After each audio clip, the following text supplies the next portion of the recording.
It's time to rebuild the working class and take our country back from the big money.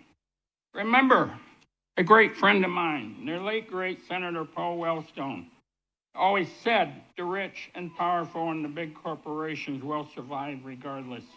It's time to fight for the little fellas, the working class. That's why I support Sanders.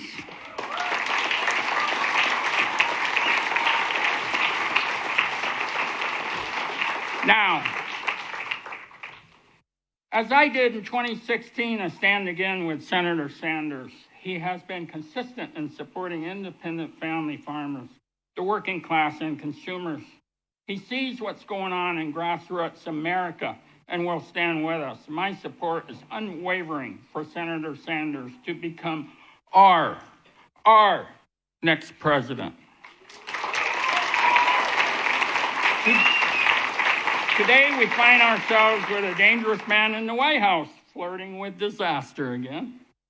And I think a lot of folks in Iowa look at the problems all over the world and think they're too far away, too big to solve, or too complicated. Where do we even start? We start here with a campaign that brings people together from all walks of life, all ages, everybody, all of us. It's time. We start when farmers like me stand together with powerful black women like Senator Nina Turner to say, not me, us. We start when the first 2 Muslim women elected to Congress stand together to elect our first Jewish president. Not me, us. You hear a lot how divided America and the world is. They tell us peace isn't possible. Well, I don't believe it. Peace, love, compassion, and a fighting spirit will do it. The campaign is a living example that we can come together. Not me, us. It's such a beautiful vision for the world, and we have got to win. And one fearless firebrand from Ohio has got the guts it takes to help us win. So please join me in giving a warm Iowa welcome to Senator Nina Turner.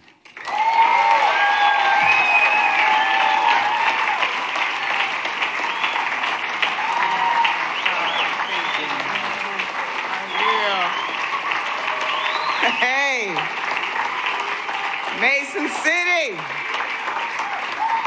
Oh my God. Mr. Peterson did that, didn't he? Give him another round of applause. Mr. Peterson took my speech. Oh my God, he laid that out in such a beautiful way, and I just want to thank him. Mason City, Iowa, is a pleasure to be here with you tonight.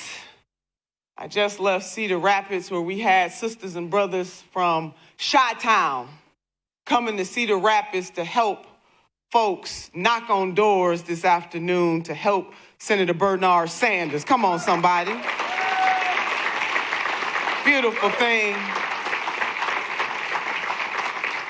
Man, I'm feeling a Helen Keller moment.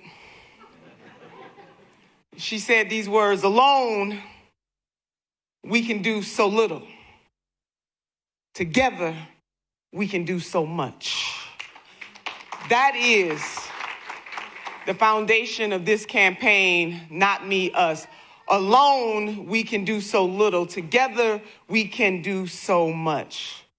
As Mr. Peterson laid out, and he was talking about the farmers, and I'm thinking from farms to factories, and he laid out the greed of corporations and how that greed is literally killing folks. Now, you don't have to take Sister Turner's word for it. Google it. Or talk to your neighbors or your family members and let them share stories about their struggles. See, it doesn't have to be this way. Now, I was looking at some data points, and I usually don't do this, but I'm going to go a different way than what I usually go. Public Citizen put this out. It just blew my mind, so I just want to see if it blows your mind as well.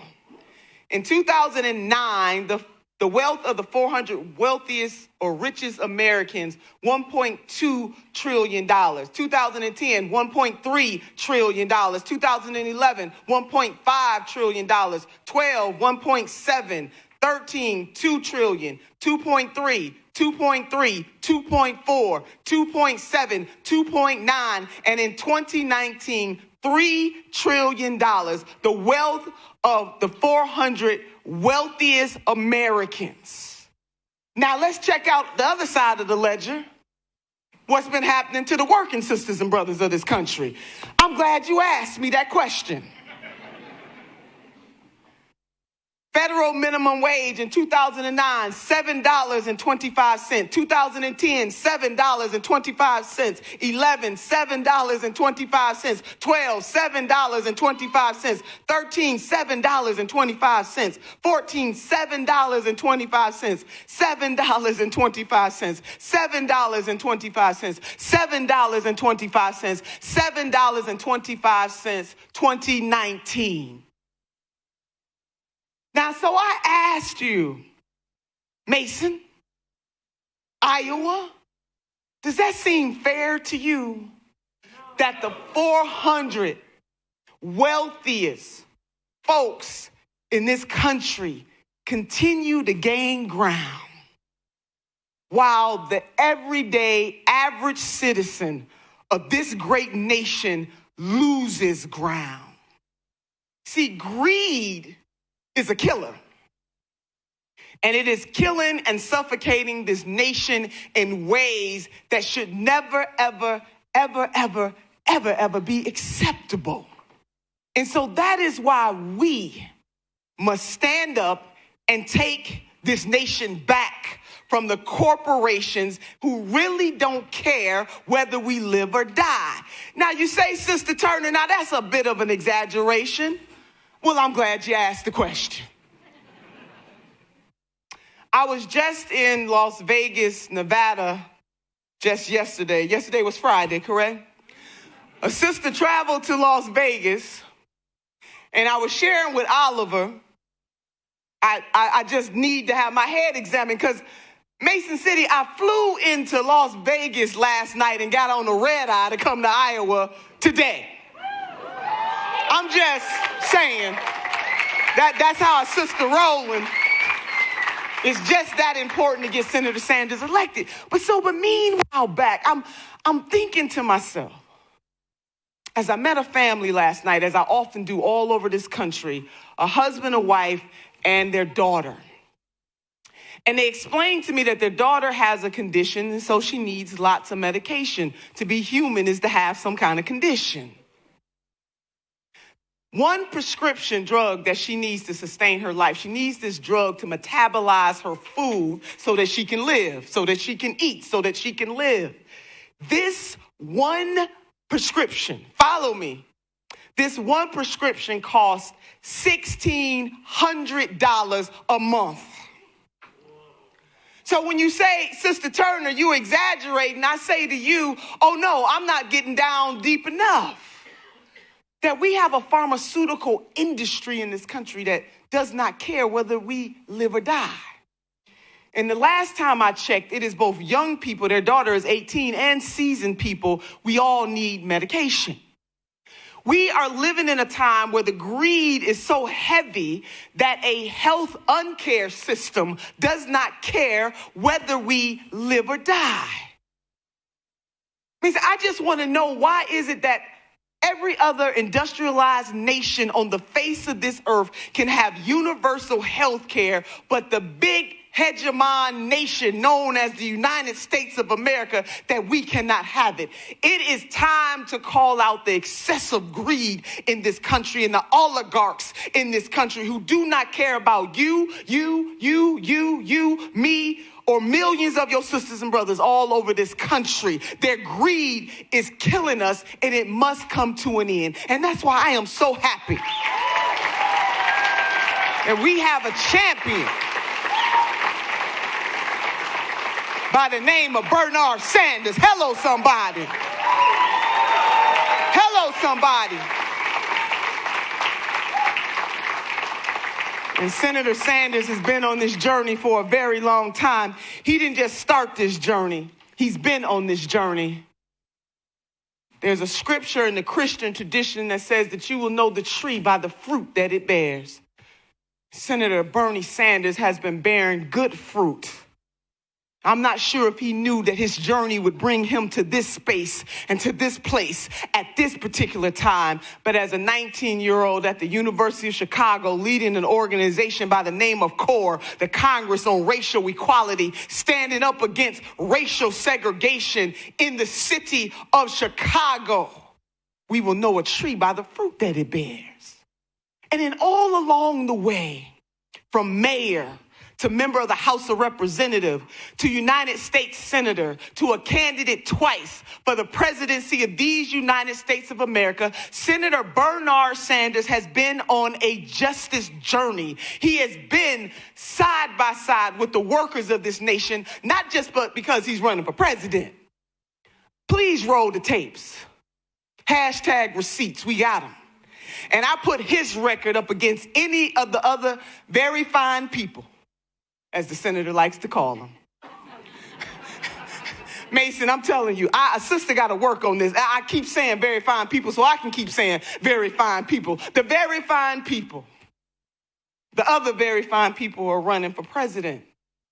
But when you juxtaposition his record, his life, what he has been standing for, whether it is popular or not, with all the other candidates, what you will come to find is that he has been the most consistent. He has been the most courageous. He has been the most bold. And even when these issues were not popular, you find Senator Bernard Sanders standing up, doing the right thing. I submit to you, my sisters and brothers, in the great state of Iowa, that the state of this nation deserves somebody that is the exact antithesis of the man in the White House now, who is so selfish, so rotten. He rotten to the core. He will take this nation to war. He is selfish and rotten. And we need somebody who's the antithesis. And we can't play with this thing. We need somebody who is the exact opposite of that man. And somebody who is not going to sell out the working class people of this nation, the rainbow mosaic of this nation. We need somebody like that. Now, sisters and brothers, there are many copies. There are people who said they stood up for Medicare for all, and then when it got tough and hot, they hedged. There are people who used to believe that Medicare for all is the way to go until they started having fundraisers and wine caves. Hello, somebody. There are people on that stage who stand up in the living rooms of multimillionaires and billionaires and say to them that nothing will fundamentally change for you if nothing fundamentally changes for multimillionaires and billionaires, then nothing fundamentally changes for you. I submit to you, Mason, Iowa, that we need fundamental change in the United States of America, that we cannot continue along the same path that we are on right now, to have oligarchs where they will never be satisfied. They like the Pac-Man in the Pac-Man machine, just gobbling up, gobbling up, gobbling up, gobbling up, gobbling up. It will never, ever be enough for them. How much wealth do you need? Meanwhile, back at the ranch, you got sisters and brothers in Iowa suffering, whether it's our small family farms or the water crises. You got sisters and brothers in Flint, Michigan, who still do not have clean water. We got sisters and brothers in Toledo, Ohio, who need some clean water. We have a legal system that is rotten to the core, that sees black men as somehow more criminal than anybody else. Come on, somebody. Rotten. But thank God We got leadership in Senator Sanders that says on his watch, private prisons are out of here. We will not continue. We got a leader in Senator Bernard Sanders that says that when there are police killings, that the federal government, the Department of Justice will investigate. Hello, somebody. We got a leader in Senator Sanders who understands that women, ladies, we ready to make our whole damn dollar. Come on, ladies. We got a leader who, instead of giving a $1.6 trillion tax break to the wealthiest people of this nation, understands that we can take that same $1.6 trillion and relieve the student debt of the great citizens of this country. Hello, somebody.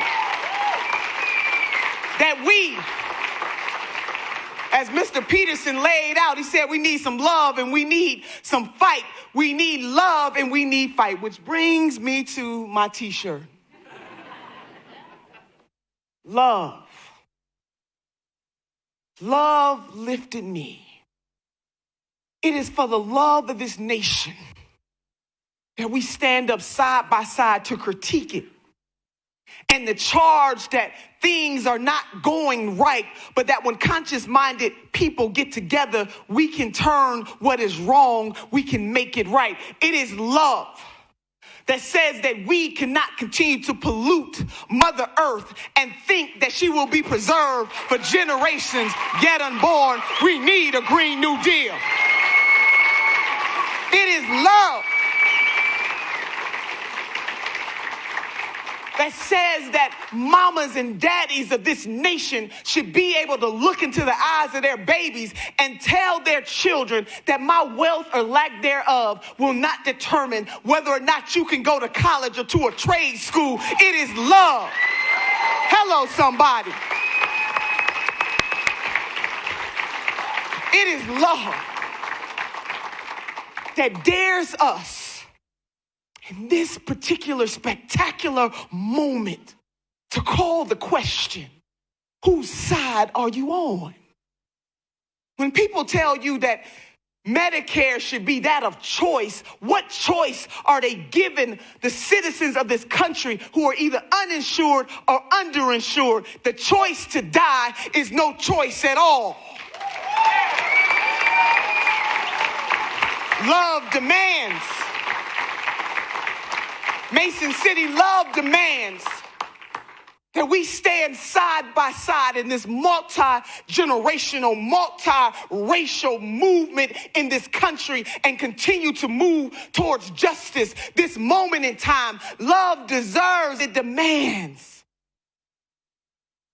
that we help a champion. Many, many, many copies. Many, many, many fine people. But there is only one original. And why, sisters and brothers, would you ever take the copies when you can have the original? Come on, somebody. It is love that we challenge what is going on in this country.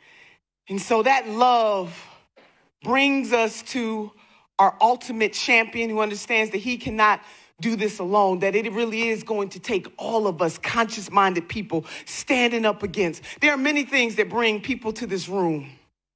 But whatever brings you here, whether it is the environment, whether it is college for all, whether it's canceling medical debt, whether it's canceling student debt, whether it is the fact that you want to live a good life, we in the United States of America, you should not have to be ultra wealthy to live a good life. I want you to imagine that you can live a good life. And what is our obligation to ourselves and to generations yet unborn, that they are able to live the same type or not better good life? That is what the senators, that is what this movement is all about. And as one of the leaders in this movement, I can tell you that I am, in the words of Fannie Lou Hamer, sick and tired of being sick and tired. But I got a remedy for that sickness, and his name is Senator Bernard Sanders. Come on, somebody. on, somebody. So, Mason, we gonna do this thing, Iowa. We gonna shock the world. Can you lift one hand for yourself and one hand for somebody else? Come on, Mason, do this. This is participatory. One hand for yourself and one hand for somebody else. Dr. Maya Angelou once said, have the courage to stand up for yourself and then the courage to stand up for somebody else. With these hands, we will have Medicare for all. With these hands, we will cancel student debt. With these hands, we will cancel medical debt. With these hands, we will create a society that's less bigoted and racist. With these hands, we will have respect of persons. With these hands, we will have transcendence. With these hands, sisters and brothers, we will elect Senator Bernard Sanders. Come on, somebody. Come on, somebody. We will elect Senator Sanders, the 46th president of the United States of America.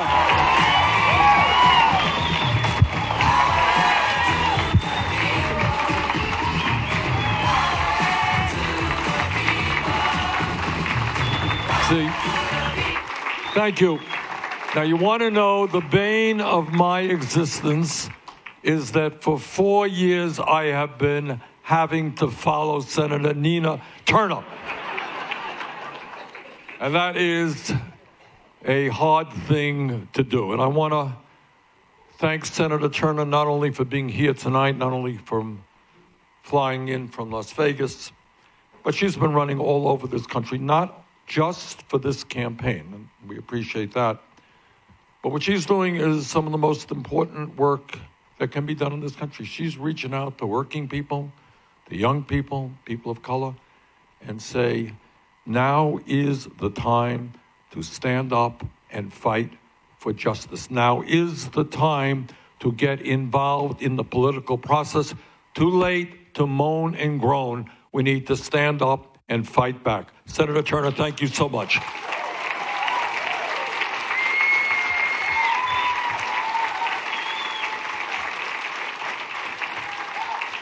Let me thank Mississippi Jake for their music.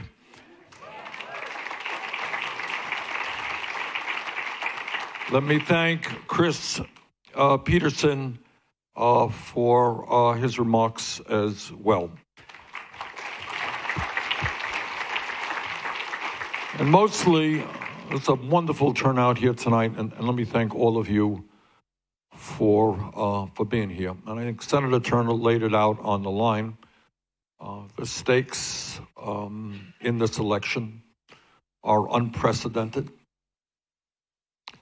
The future of our country, and as we drove in here, we got a TV in the bus, and I'm looking at Australia burning, and the future of the world in terms of climate change depends upon the results of this election.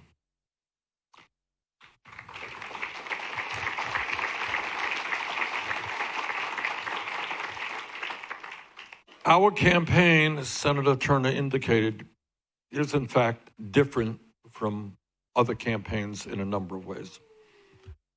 Number one, we are asking the hard questions that other campaigns don't ask. We are asking people some tough questions, people in America, our own people, to think outside of the box, not look at the options that Congress talks about or that the media talks about. Go into your own hearts and ask the hard questions of what is happening in America today, why is it happening, and where do we want to go? And I am inspired by the remarks of one of the great leaders of the 20th century, Nelson Mandela. You all remember Nelson Mandela. Nelson Mandela spent his life fighting against apartheid in South Africa, and he was in hard labor for much of his adult life. This was a man who was literally not only in jail, but in hard labor, and left jail to become president of South Africa. And Mandela said something which has struck me deeply. I think it's a very profound remark. He said, and I quote, "Everything seems impossible until it happens. everything seems impossible. It can't be done. It's too hard until after it is done. That's kind of where we are right now. So the agenda that we are fighting for, we are told by our opponents, we're told by the economic establishment, we're told by the corporate world, we're told by the political establishment. Bernie is too radical, too extreme. Can't happen. You got to go a little bit slower. Bernie thinks we should take on the fossil fuel industry and tell them that their short-term profits are not more important than the future of this planet. Well,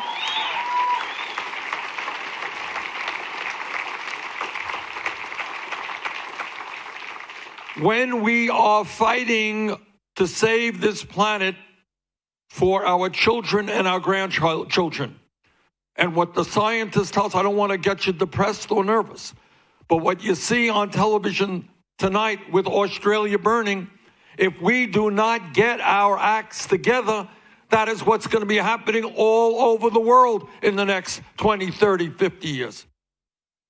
So it is not radical to say that we love our kids and we want them to live in a country and a planet that is healthy and it is habitable. That ain't radical.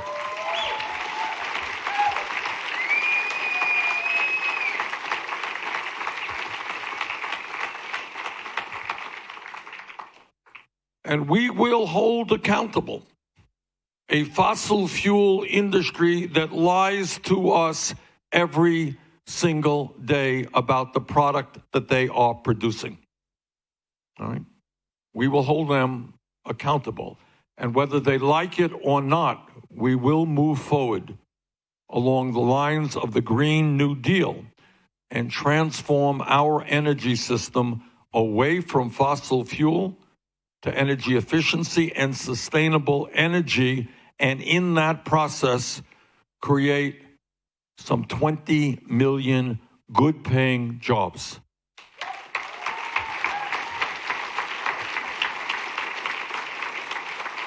And we do that by retrofitting older buildings that are wasting a whole lot of energy. Iowa has older buildings, Vermont has older buildings all over this country. Put people to work, providing the insulation and the new windows and the roofing that our buildings need, and building those products right here in the United States of America, creating more jobs doing that.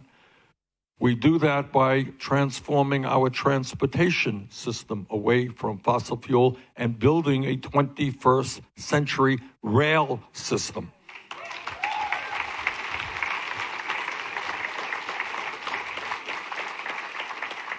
Iowa is one of the leaders in the country in terms of wind. You get about a third of your electricity from wind.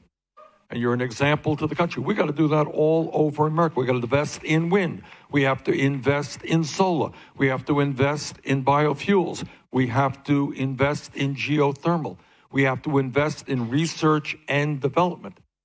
And when we do that, by the way, we understand that it cannot just be the United States. This is a global problem, global crisis.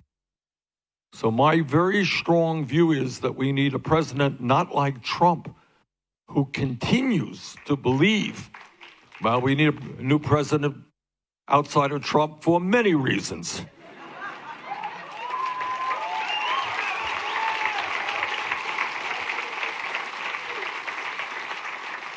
But not least of all, and this I honestly do not understand. You know, I understand corporate greed. These guys, Senator Turner was saying $5 billion is not enough. They need $10 billion. I got that.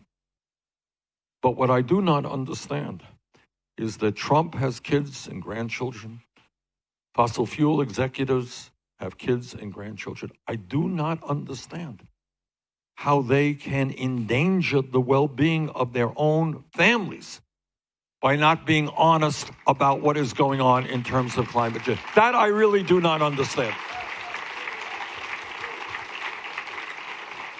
So I wanted to start off our discussion tonight by talking about climate change, because this is, in fact, an existential threat to our entire planet, not just to the United States, but to our entire planet. And I wish I could tell you otherwise.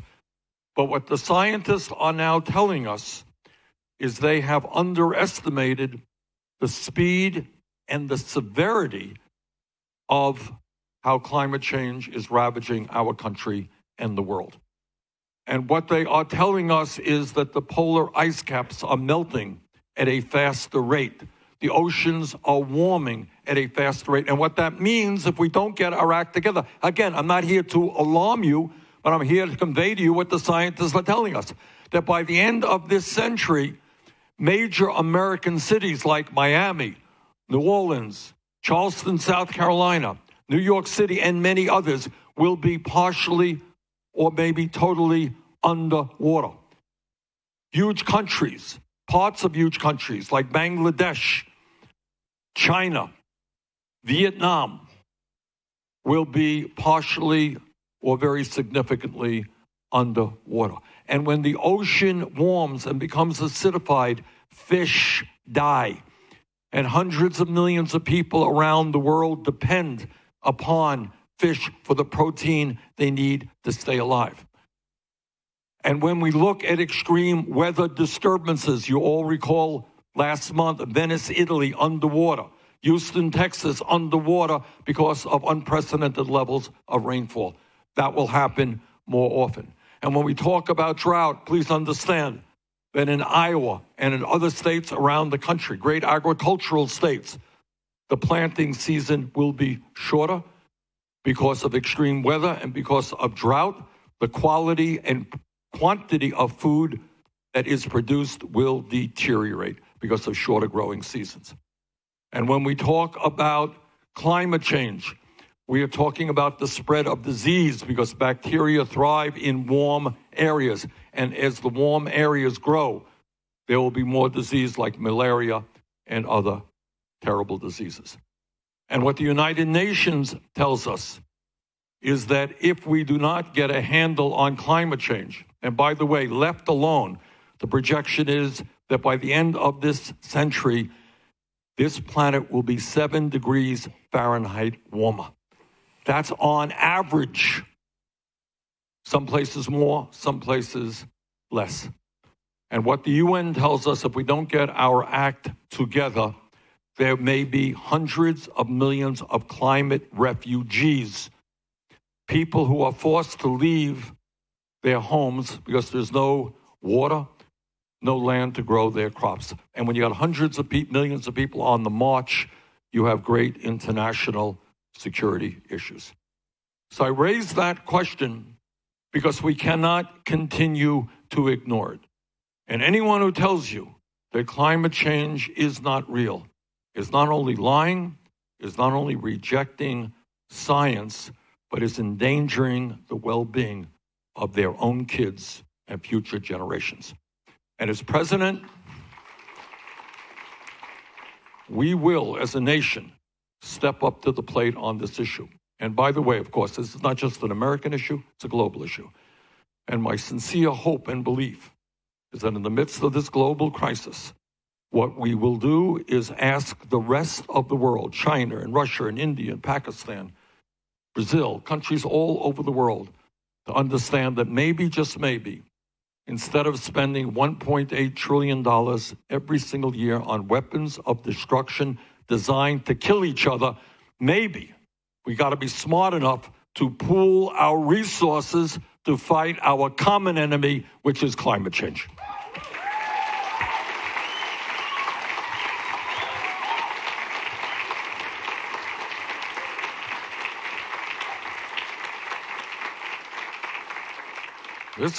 This campaign, our campaign, and our administration are also going to ask tough questions about the state of American democracy.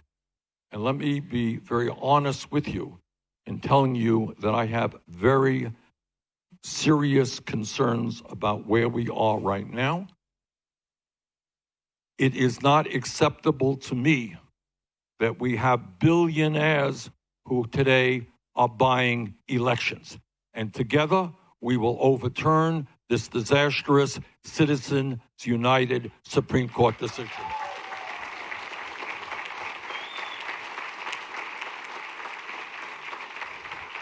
Together, we will end voter suppression. You know, I have run for office many times in the state of Vermont. Sometimes I've lost, sometimes I've won. But it has never occurred to me, nor do I think most candidates or public officials, to figure out ways to keep people from voting because they might vote against you.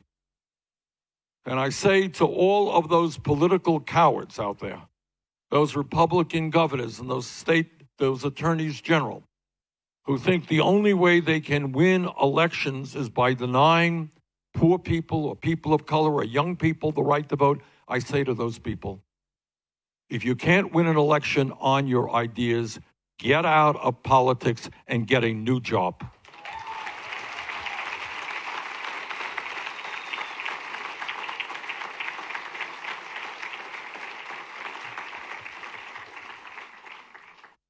But it is not just a corrupt political system with billionaires buying elections, with extreme gerrymandering, with voter suppression that I worry about. It is also a rigged economy in which today we have more income and wealth inequality than at any time since the 1920s, and worse than almost every major country on earth. Now, we don't talk about it much in Congress. Media doesn't talk about it too much. But we do have to ask ourselves whether we are comfortable today living in a country in which 3 people own more wealth than the bottom half of our nation. 3 people, 160 million people. Where the top 1% owns more wealth than the bottom 92%. Where at a time in Iowa and in Vermont, people are working for 10 or 11 bucks an hour, sometimes having to work 2 or 3 jobs, whether it is acceptable that 49% of all new income goes to the top 1%. Whether it is acceptable when over the last 45 years, despite an explosion in technology and worker productivity, do you know how much more the average worker today is making than he or she did 45 years ago? Anybody here know? Anyone want to guess? Everybody here is producing more than workers did 45 years ago. How much more are you making? You're not making a penny more in real inflation accounted for dollars. You're making more in dollars, but inflation has taken away the buying power of those dollars. Almost all new income and wealth over that period has gone to the wealthiest people in this country. Our job together is to create a government and an economy that works for all of us, not just the 1%.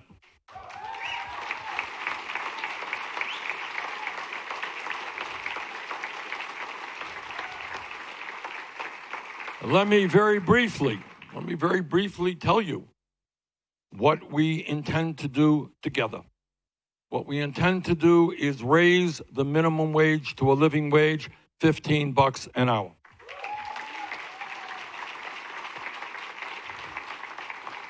We intend to make sure that women receive equal pay for equal work, not 80 cents on the dollar.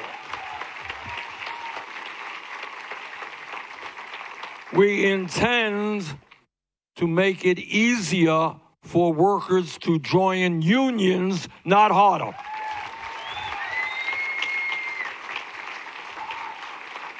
We intend to rebuild our crumbling infrastructure.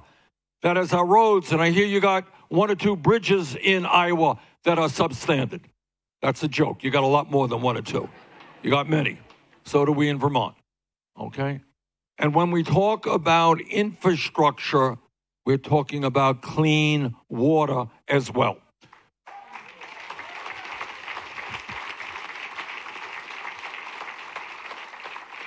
As Senator Turner mentioned, it's not just Flint, Michigan. Flint, Michigan was the canary in the coal mine. All over this country, communities are struggling with clean drinking water. And when I talk about infrastructure, we're talking about the crisis in affordable housing, the fact that 500,000 Americans, including 30,000 veterans, are sleeping out on the street tonight or are in homeless shelters. So we are talking about rebuilding our infrastructure in general and creating millions of good-paying union jobs as we do that.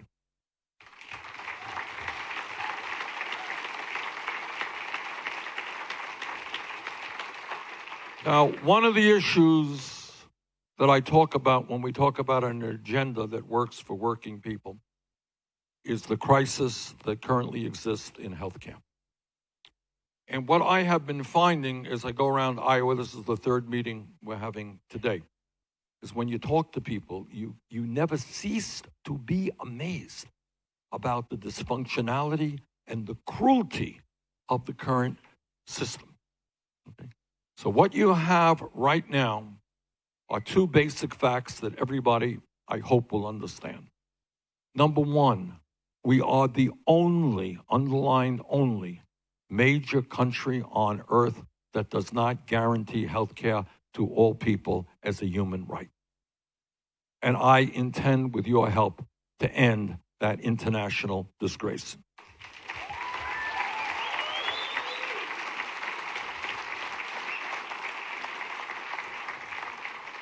Number two, fundamental point.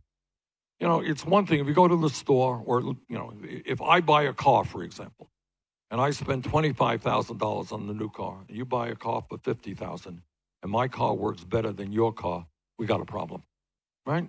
You got a problem, okay?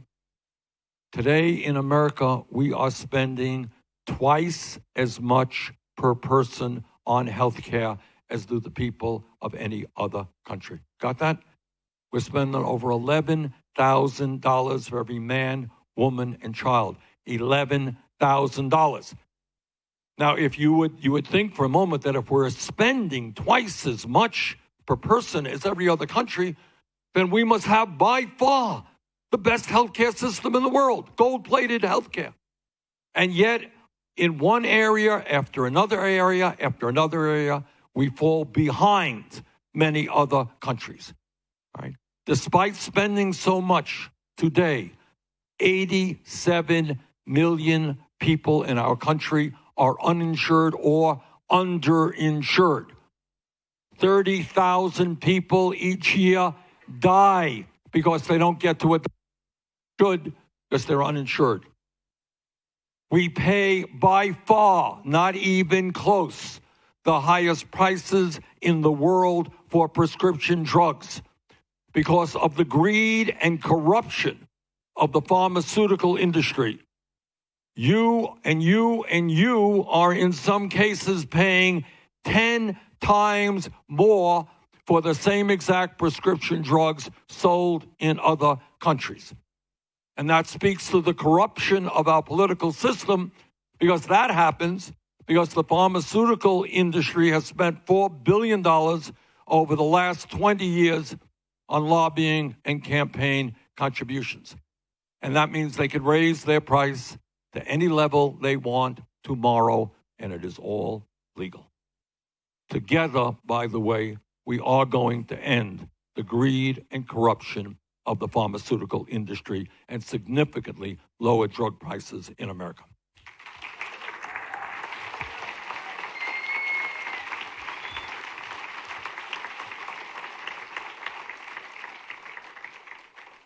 So why are we spending so much as a country, and yet our life expectancy is actually going down, and it is lower than many other countries? Our infant mortality rate is higher. Our mortality rate for women in childbirth is higher than the rest of the world, especially high for African American and other minority women. Why is that? And the answer is the function of the current healthcare system in America is not designed to provide quality care for all.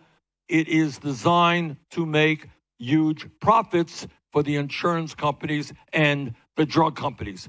And that is exactly what is happening. Last year, the healthcare industry made $100 billion in profits, while so many of our people cannot afford the medicine they need or the health care that they deserve. So I think the time has come. After 100 years of talking about it, we have talked about the need for health care for all way back with Teddy Roosevelt. We talked about it with Franklin Delano Roosevelt in the 30s and 40s. Talked about it with Harry Truman. Talked about it with Lyndon Johnson, with JFK, with Jimmy Carter, with Richard Nixon, with Barack Obama. We have talked and talked about the need to make health care a human right. The time for the talk is ending. The time for action to take on the healthcare industry is now. Let us pass a Medicare for all single-payer program.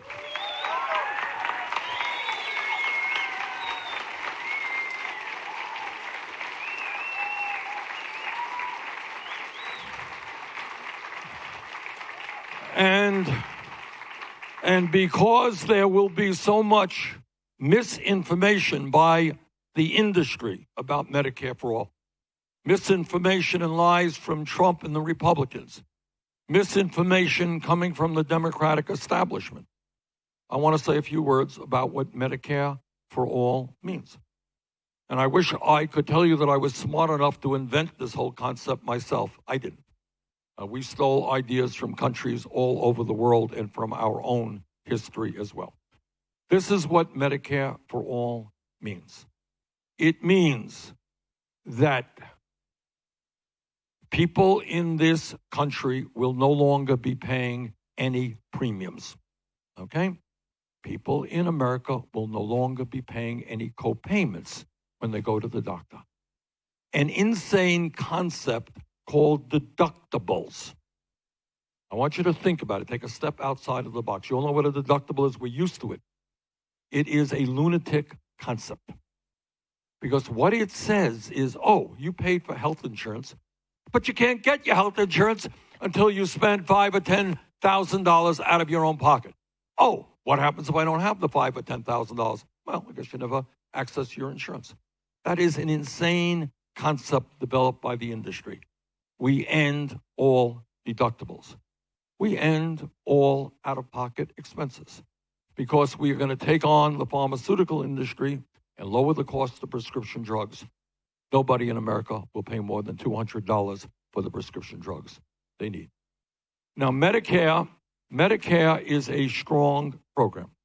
It is the most popular health insurance program in our country, but it has its limitations.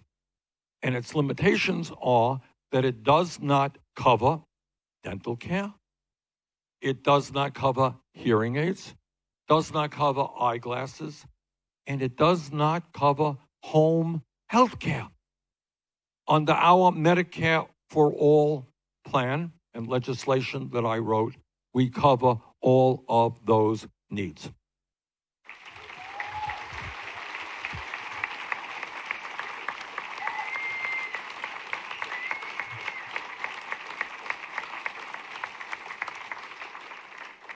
And we phase in Medicare for all. The legislation that I wrote consists of a 4-year phase-in period.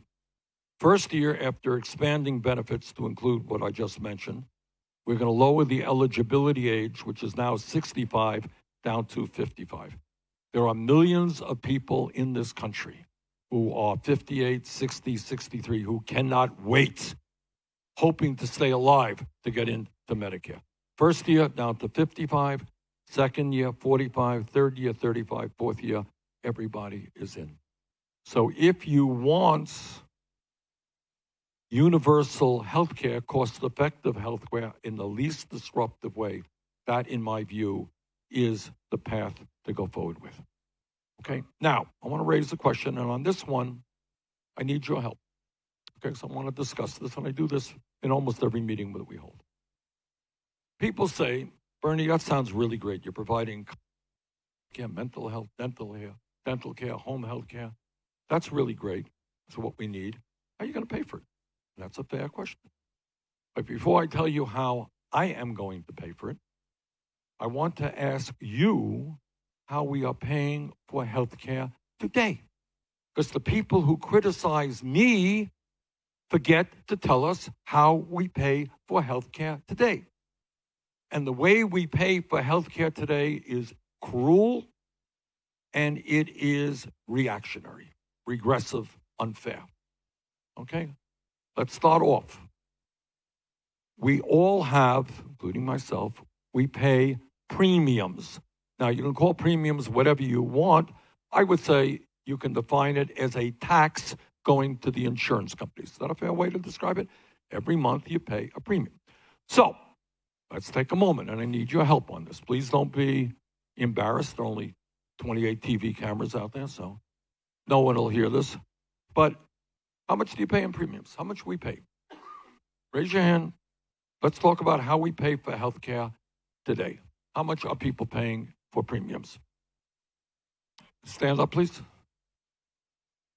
$700 a month times 12 is $8,400 a year. My arithmetic correct? Okay. Do you have a deductible? That's like $1,000. Okay. So it sounds to me, do you pay any out-of-pocket expenses? Copays. Sounds to me like you are, what, a middle-class, working-class family? All right, you're paying about $10,000 a year for health insurance. That's how you are paying for it. It's a lot of money for an average family. Who else wants to tell me how they're paying for health care, sir?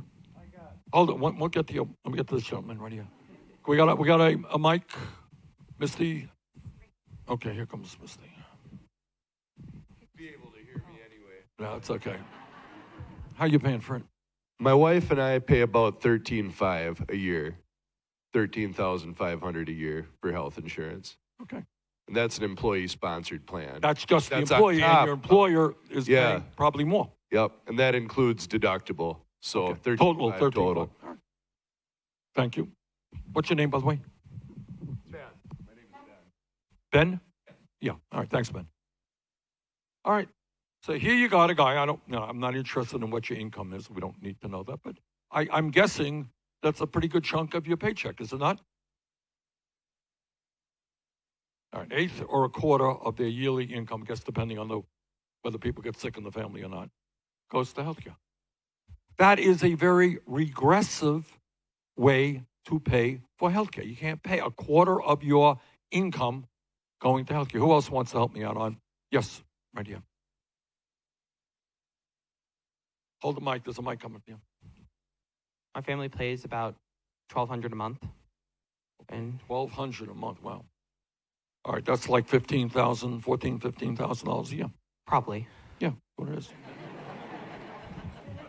May not be a PhD in math, but I can multiply. All right. Again, and I gather what, you're a family, middle class, working class family?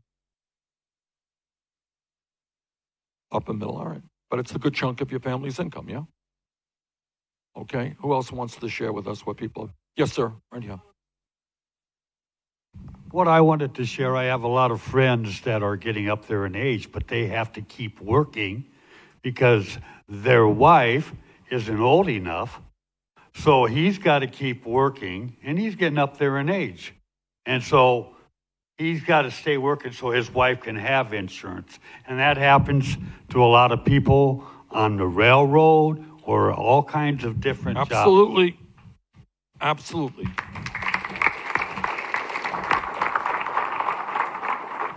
There are millions of workers in this country. When we don't talk about this enough, as the gentleman just said, there are millions of workers in this country who are staying on their job, not because they enjoy the job, not because they want to stay.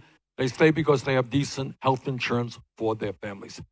That is pretty pathetic. And when we talk about Medicare for all, it means you don't have to stay on a job you don't want. If it's time for you to retire, you retire. If you would like to start your own small business, you can do it because you and your family will continue to have health coverage. Okay, more on premiums. Anybody else want to share with us? Yep, right here. Misty's bill's coming. Hi. half of my deceased husband's pension goes towards my monthly $853 for the family, my girls. And I just pretend I don't get it. I just get half of the pension per month. $200 deductible per person per year, which isn't bad, 10% copay, but it is still over $12,000 a year for my husband's pension. Thank you. Further discussion about how we pay for health care in this country? Yes, ma'am. There's a mic coming right there. The thing that we fail to think about is when Ben talks about, I have this that I'm paying. If you become sick, you still have to pay for your health care, even though you're getting paid a half, or maybe you're only allowed to be paid sick leave for a certain period of time, and then you're just stuck with nothing. And that is why people go bankrupt, Right. and lose everything that they've spent 30 years or 20 years or 18 years working on, and your family suffers. And we don't talk about that very much, that the worker, if you can't work, too bad. They don't care. That's right. And they don't care if they take care of you. Okay. Further discussion on either premiums or maybe deductible. Yes. Okay, ma'am. Okay. All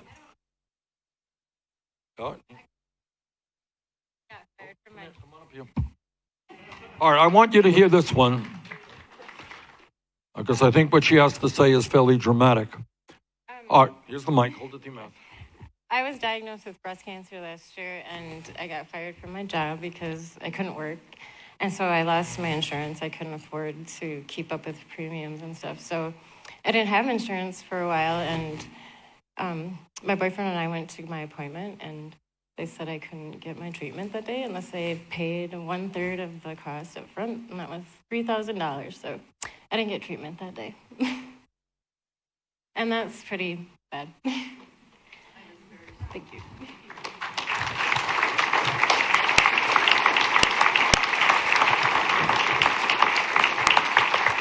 It's exactly the point that you made.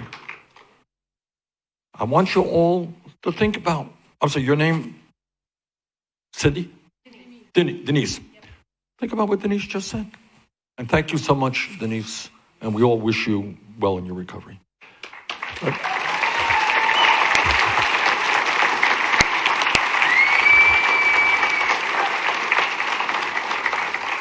This is the richest country in the history of the world, and there are millions of people in one way or another in exactly Denise's situation, desperately in need of health care, and they can't come up with the money, and they're on their own.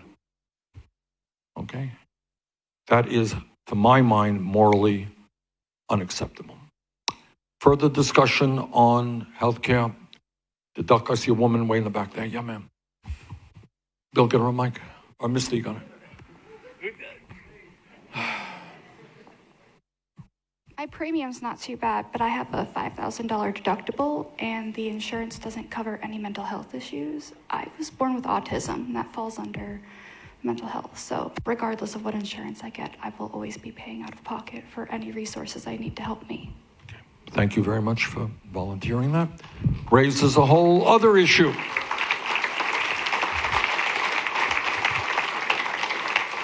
We can have comprehensive health care, which covers all health care needs, or you're going to have the games that the insurance companies play that says, oh, you're not covered for that particular illness. Okay, last I heard is autism and mental health issues are health care issues. And what we must do as a nation is guarantee health care to all people regardless of their illnesses.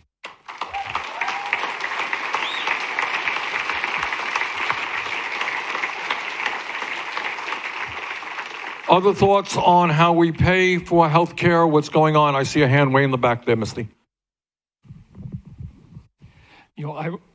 I would point out that the pharmaceutical juggernaut in terms of pricing is but one aspect of high costs in healthcare goods and services. There are other areas that are similarly exempt from typical consumer choice and selection.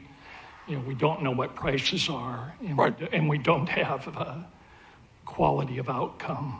That's right. Data. I think Oh, we do. We do have some data which suggests that the outcomes are not as good as many other countries. Right, but in terms of the everyday consumer. Yeah. Okay, good. Other thoughts on the price? I see a hand right here, sir. The mic. If you could stand up, please.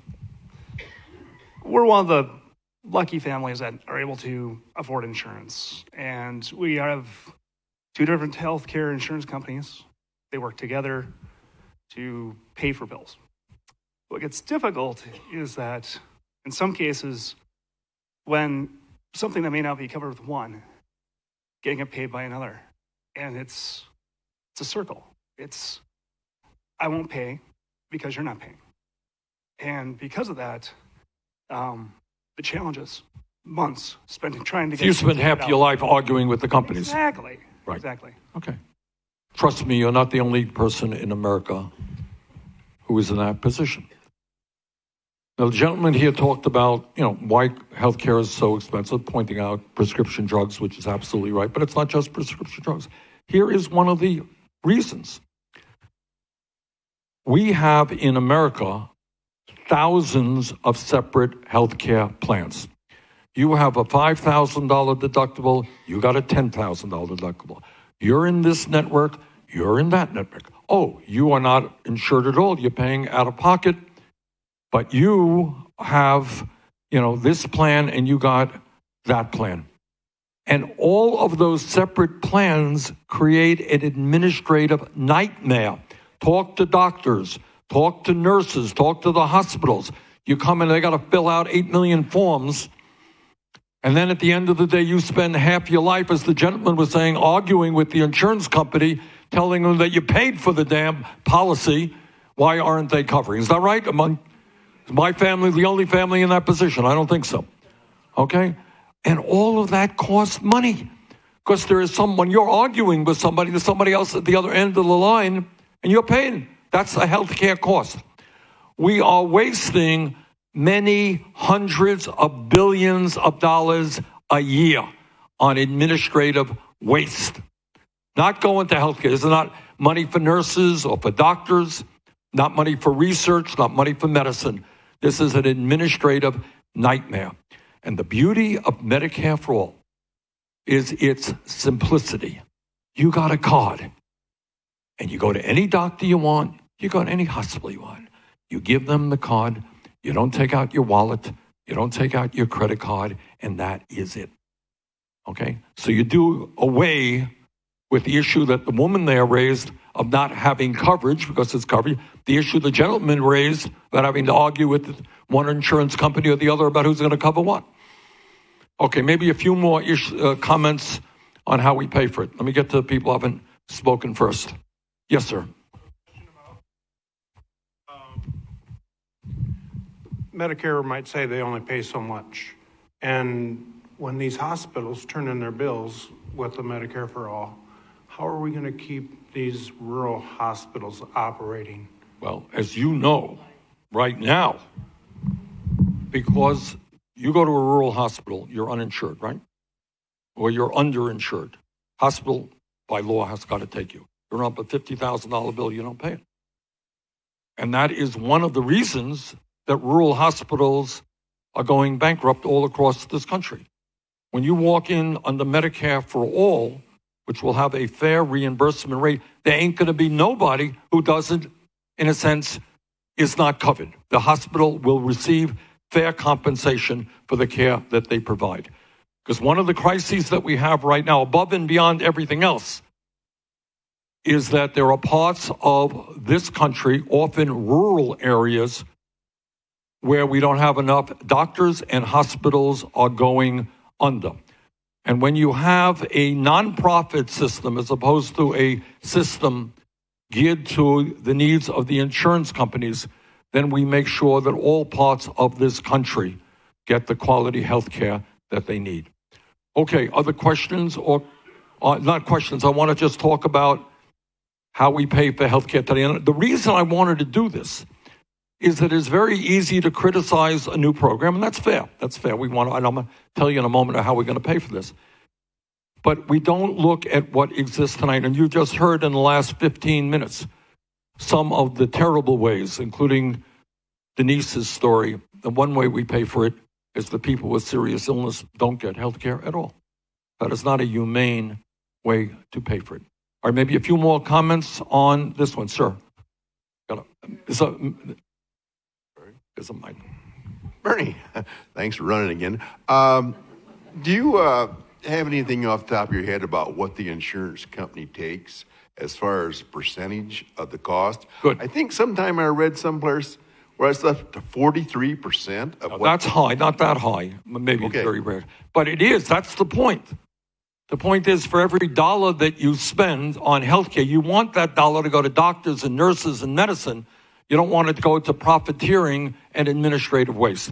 So it varies very much depending on the plan that you have and the company you're working with. But it is not unusual for companies to spend 10, 15% on administrative purposes. Okay. Meanwhile, Medicare itself right now, I think, don't quote me on this, is about 2%. So there's always going to be some administrative cost. But in this system, the administrative cost is really sky high. All right, any other comments on how we pay for healthcare today? Yes, ma'am. Hi, I am a para-educator at an elementary school. And with the health insurance that I don't have, I bring home about $100 a month. I'm lucky enough that my parents have good insurance and that my mom works at a bank. Because when I turned 25, $100 isn't even enough to pay for college books, let alone live off of. So. Okay, thank you. All right, let me talk about how we're going to pay for Medicare for All. And it's a lot of ways that we pay for it. This is a big project.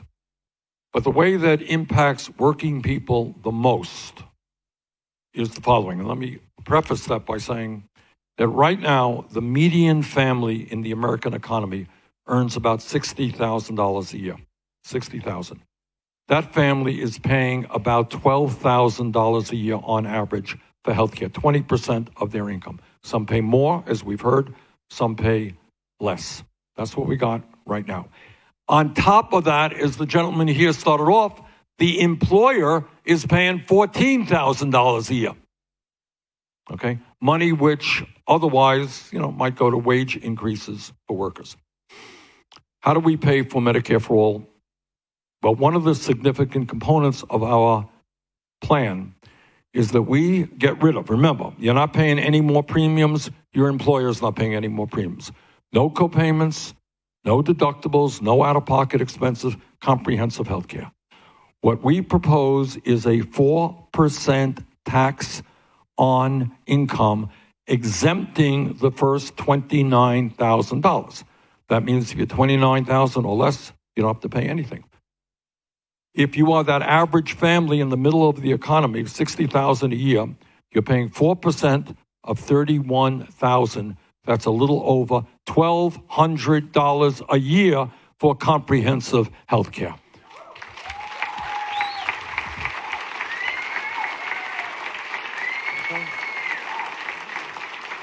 And I think you heard tonight what that means. It means that people don't have to work till they're 98 in order to retain health care. It means that people who are dealing with cancer will get the health care that they need. It means that you're not going to have to pay 25% of your family's income for health care. So you're going to hear a lot of disinformation because this really is not a fight about health care. It is a fight about the power and the greed of the drug companies and the insurance companies. And I believe, as I said earlier, that after 100 years of talk, now is finally the time to tell the drug companies and to tell the insurance companies that we are going to move toward a Medicare for all single-payer program.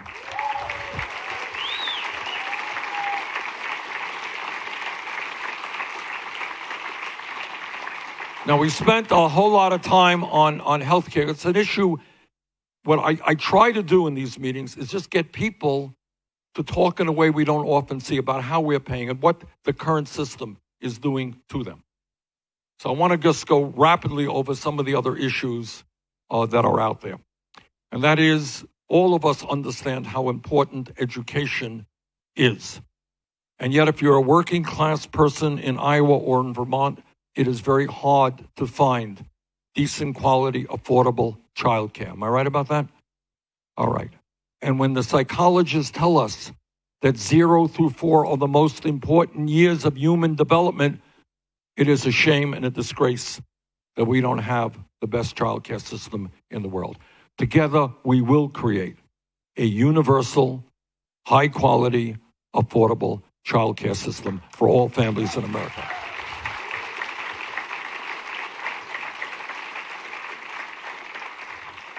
100+ years ago, working class people fought for public education to make sure that all kids in Iowa and in Vermont, regardless of their income, can get at least a high school education. But the world has changed. Technology has changed. The global economy has changed. The fight now must be to make public colleges and universities tuition free.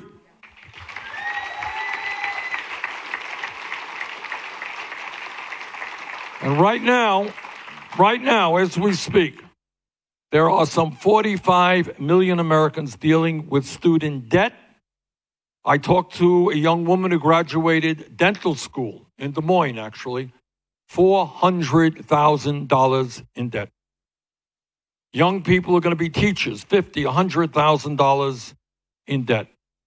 If this country, against my vote, could bail out the crooks on Wall Street 11 years ago, if Trump and his friends can give massive tax breaks to the rich and to large corporations, yes, we can cancel all student debt in America through a modest tax on Wall Street speculation.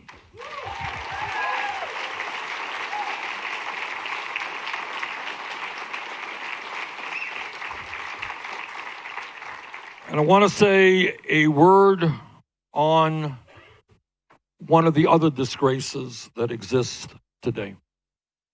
This is the richest country on earth, and yet we have more people in jail than any other country. China, 4 times our size, is a communist authoritarian nation which doesn't tolerate dissent very much. Appreciate the music, but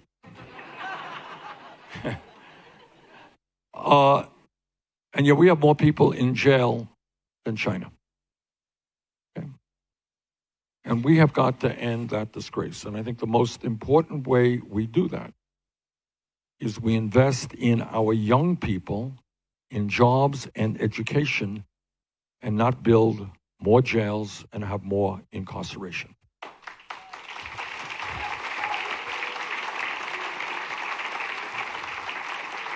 And not only is the criminal justice system broken, but it is also racist, and we have to say that. It is racist in the sense that disproportionately the people behind bars today are either African American, Latino, or Native American. So what we are going to do is not only invest in our young people to make sure they don't fall through the cracks and end up getting involved in destructive or self-destructive activities. What we are going to do is end the cash bail system. What is that about? All right?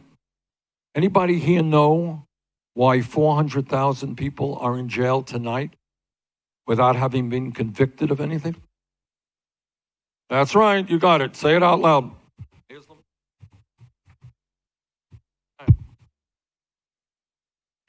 Well, I think the reason why a lot of people who are in jail have killers because of racial discrimination, like when you go to a trial usually, you know. You just said something a moment ago. Money. Yeah, they don't have the money. Yeah. You said it. I'm sorry. Not to the wrong guy. If you don't have money for bail, you stay in jail. That's it. You don't have money for bail, you stay in jail. That's a pretty quippy remark. I may use that in the future. All right, but here is, it really is not a laughing matter. You got 400,000 people who are in jail tonight not having been convicted of anything. No jury convicted them. Maybe they're guilty, maybe they're not. They have not been convicted, but as the gentleman said, they don't have the money for cash bail. We're going to end cash bail in America.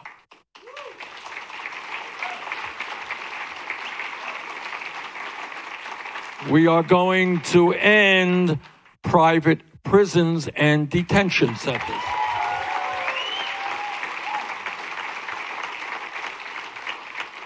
And here is something that some of you may agree with me and some of you may not.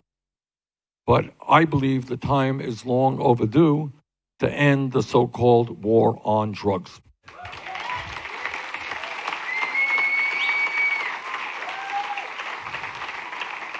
And that means we make marijuana legal in every state in this country.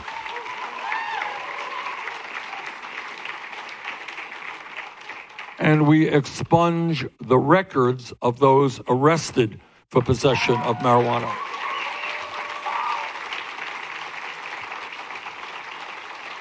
And I'll tell you what else together our administration will do.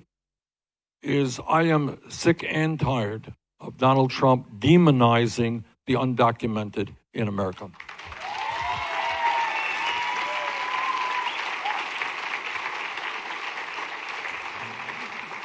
So what we will do is on day one through executive order, we will end all of the racist immigration executive orders that Trump has signed.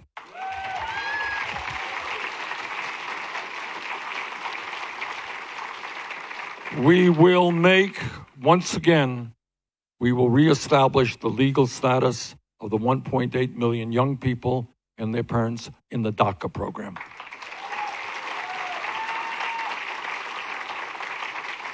We will end the inhumane border policy, which currently exists under our administration. No federal agent will snatch babies away from the arms of their mothers.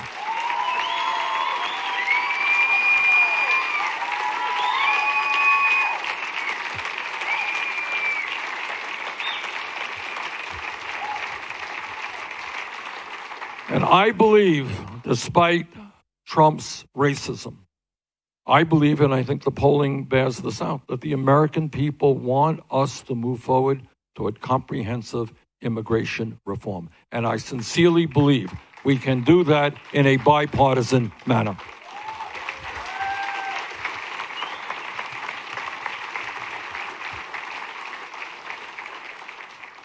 There's an issue that I sometimes find hard to talk about because it is so ugly and it appalls all of us. And that is the kind of mass shootings we see in America and the gun violence that we see. And it is not just the 40,000 or so people who die every year because of gun violence. It's not just the terrible mass shootings that we have seen in almost every part of the country. It is the fact that children all across America now go into school afraid. And I will never forget, and I say this at every meeting, a woman in New Hampshire said to me just fairly recently, she said, "Bernie, what am I supposed to tell my 11-year-old daughter when she tells me she wants a bulletproof backpack for Christmas?" So think about that. My grandchildren go through these drills. I'm sure they do them here in Iowa as well. You know, when we were kids, we expected school to be a place where you studied, you learned, you socialized. Not where you have to worry about some terrible thing happening. So let me say this. In terms of gun policy, our policy will be dictated by the American people, not the NRA.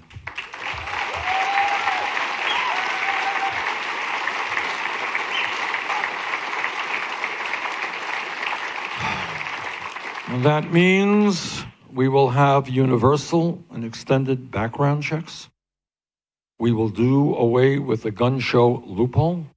We will do away with the straw man provision, which allows people to legally buy guns and then sell them to criminal elements. And what we have seen over the last couple of years as a result of these terrible shootings is that a majority of Americans now believe what I have believed for a very long time, is that we should ban the sale and distribution of assault weapons in this country.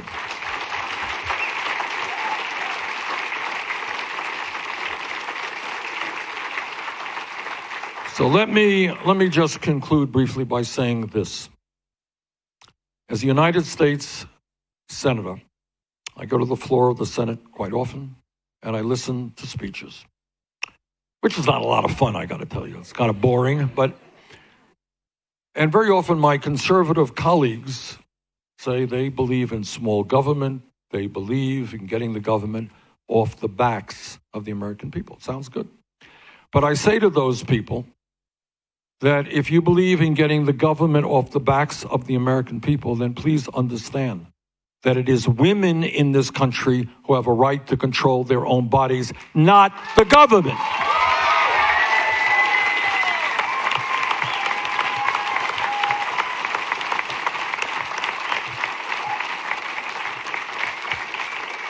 And my promise to you is that I will never nominate anyone for the Supreme Court or other federal courts who is not 100% pro Roe v. Wade.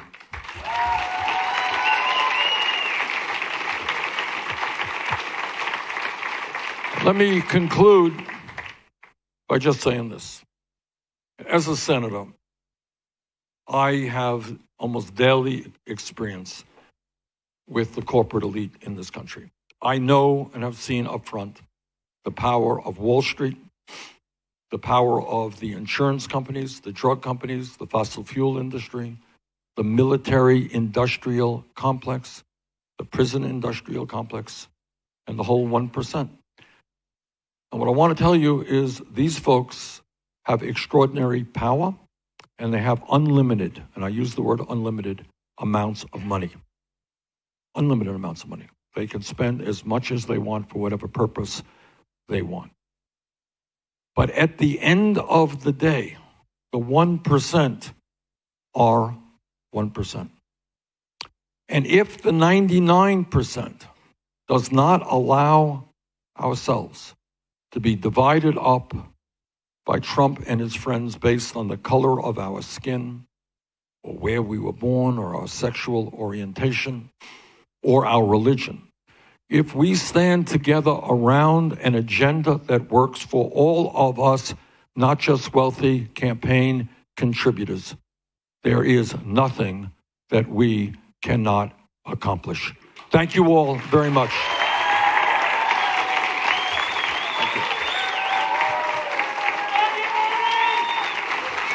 Thank you.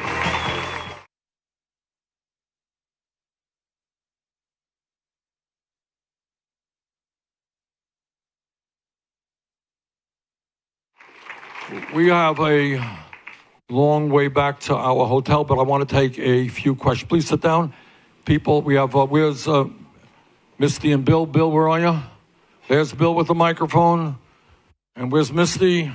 There's Misty. Okay. We have a few questions. Anyone want to raise a question?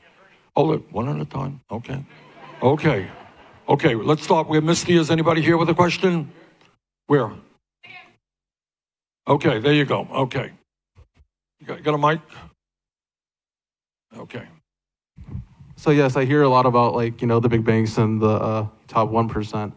How is your feeling of possibly auditing the Federal Reserve and the IMF, the International Monetary Fund, for the centralization of the big banks in order, to, like you said, raising the minimum wage to $15 an hour and going back to a gold and silver standard like JFK wanted to, of course? No. Well, I got the first half, but not the second half. The first half is you're looking at the senator who, in fact, managed to bring about the first audit of the Fed to understand what the bailout was about. That was my legislation in Dodd-Frank. And what we learned, and I want you to know what we learned. I know it was 11 years ago. Who remembers what happened yesterday, But we all remember there was the TARP bailout. That was money from the Treasury, $700 billion, which was repaid. What they don't talk about, and what that audit learned, is there were trillions, underlined, trillions of dollars of zero interest loans that went to banks all across the country, and in fact, banks all over the world, as well as corporations. That's what we learned as a result of that audit.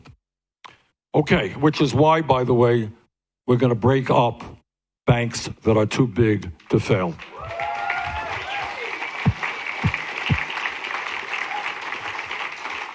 Okay. All right, I see a hand right here. Yeah. Bernie, I am one of many independent and non-religious voters that support you. You're running on a campaign of getting big money out of power. Now, big for-profit corporations are not the only ones hoarding billions of dollars in money. Last month, it was revealed through a insider whistleblower that the Church of Latter-day Saints, the Mormon Church, is hoarding over $1 billion in tithe money that's supposed to be for charity. Now, Pete Buttigieg was asked about whether a religious nonprofit is exempt from rules that other nonprofit charities are bound to. What are your thoughts? Well, I don't know what he said, but I don't think anybody is exempt if you break the law. I believe absolutely in the fundamentals of American society where we have freedom of religion. You want to join a religion, whatever church you want, synagogue you want, that's your business. But, we have all seen what's happened over the last many decades in terms of the Catholic Church and the terrible abuse, sexual abuse that we've seen there. So I don't think anybody is exempt from law enforcement. Okay. Okay, I see a hand right there.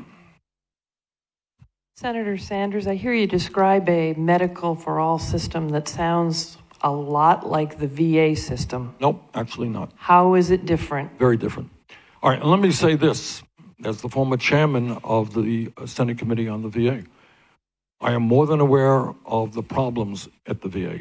But you know what else I'm also aware of? If you do as I did, talk to the American Legion, talk to the VFW, talk to the DAV, talk to the Vietnam vets, talk to all of the veterans organizations. And you know what they will tell you? They will tell you that they very much appreciate the VA and that their members do not want to see the VA privatized. They will tell you there are problems with the VA that they want fixed. And one of the problems that I'm working on is it is massively understaffed, okay? The VA is a government-run healthcare system. Medicare for all, for better or for worse, the British health system is a government-run healthcare system. What Medicare for all is an extension of what Medicare is, an insurance program. You will continue to go to the exact same doctor that you go to today, the exact same hospital. The color of your card will be different, okay? So the system, for better or for worse, some will argue that we should change that. But the structure of the system remains the same. What is different is that you're not going to have to take out your wallet or your credit card, and that healthcare will be available to all people. So it is quite different from what the VA is. Okay, I see a hand right here, ma'am. Okay. Hello, thank you. I'm a nurse. Excuse me. There's a reason I'm here tonight, and I'm so grateful to be here. I'm a nurse. I've worked in Chicago at a teaching hospital. I live in southeast Minnesota at an excellent hospital there. I've seen people go without insulin and lose their eyesight. And I've seen people who were working and lost their jobs as cooks, and now they're on dialysis, completely preventable. And I've seen people's life quality and life longevity diminished left and right. And I'm a healthcare worker. I've taken an oath of social responsibility as a nurse. I live in a town where there's tens of thousands of healthcare workers, and I'm calling on them to do something that takes a little bit of courage. And that's to speak out on what we see and the immorality that we see in that. And if you may, I made myself a witness. I went down to the border and I went to detention centers, and I couldn't get in even though I had all my legislative paperwork, but I could smell them. And those are children. And the reason this is my issue is because it's the most morally reprehensible thing that in the eyes of history is irredeemable. And that's why I'm here for you.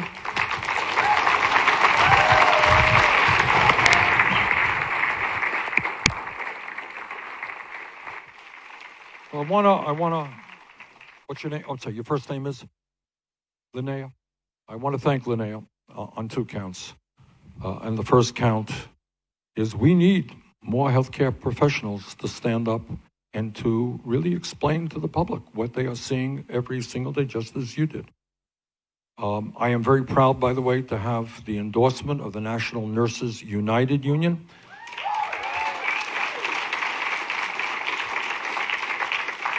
Which is the largest nurses union in this country. And what I appreciate so much about the nurses is that the reason they support me is because of my support for Medicare for All. They said, just as you said, they go to work every day, and how can you be a nurse doing your job if people cannot afford to come in and see you, or they come in much sicker than they should be? So you're quite right. And in terms of the border, you're right. History will not forget throwing children into cages. Okay, I see a hand right here. Yes, young man.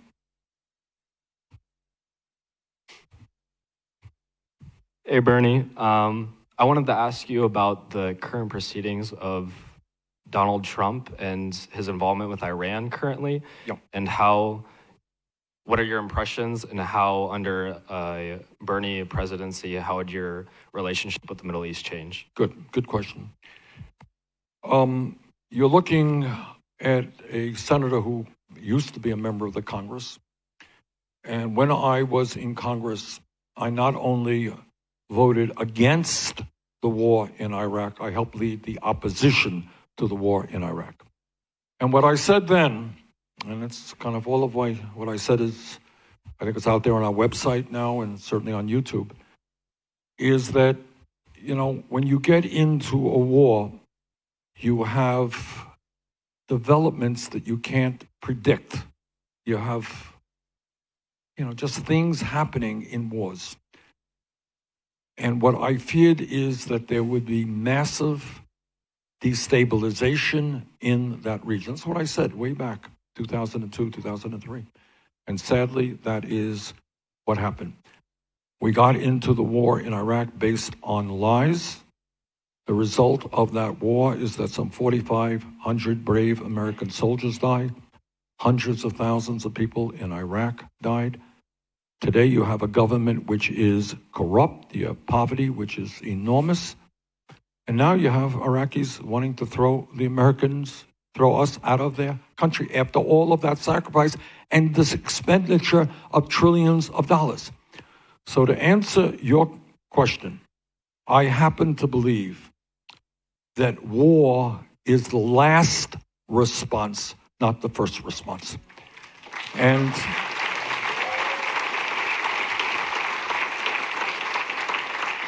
I find it very disturbing that we have a president who has greatly expanded military spending, and I have to tell you, I have voted against all of Trump's military budgets. But while he expanded military spending, he is not filling many positions in the State Department.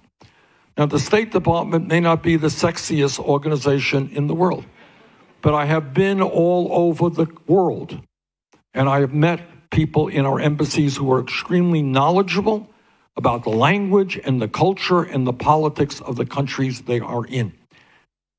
And I know it is easy for politicians to stand up and give a rabble-rousing speech about how we're going to punish this group or how terrible that guy is, and let's go to war. But often it is not the politicians and their billionaire backers who pay the price for that war when the kids come home from that war.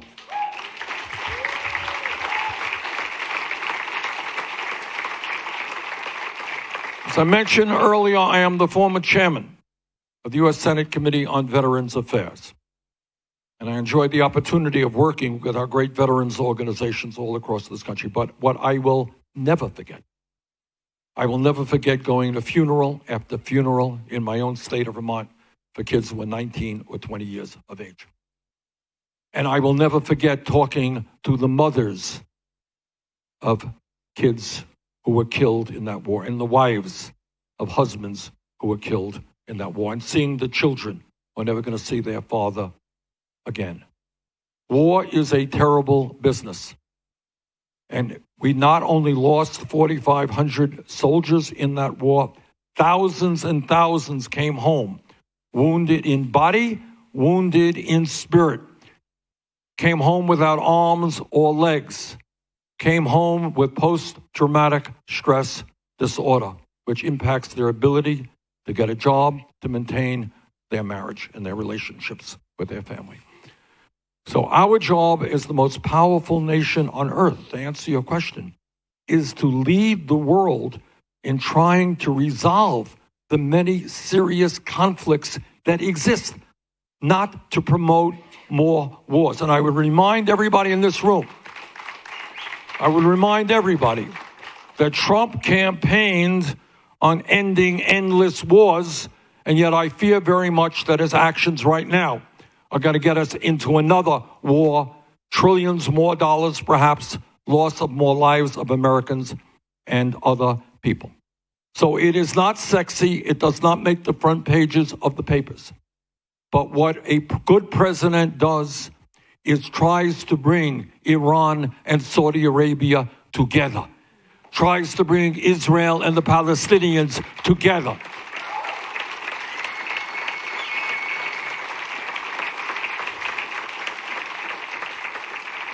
And instead of spending more money on nuclear weapons, tries to move toward nuclear, to lowering the amount of nuclear weapons in this country through a nuclear proliferation treaty. So there is a lot to be out there. It's an issue that I feel very strongly about. All right, we have got to get going here. I want to just thank all of you so much for being here. I would hope that you come out on the caucus on February 3rd.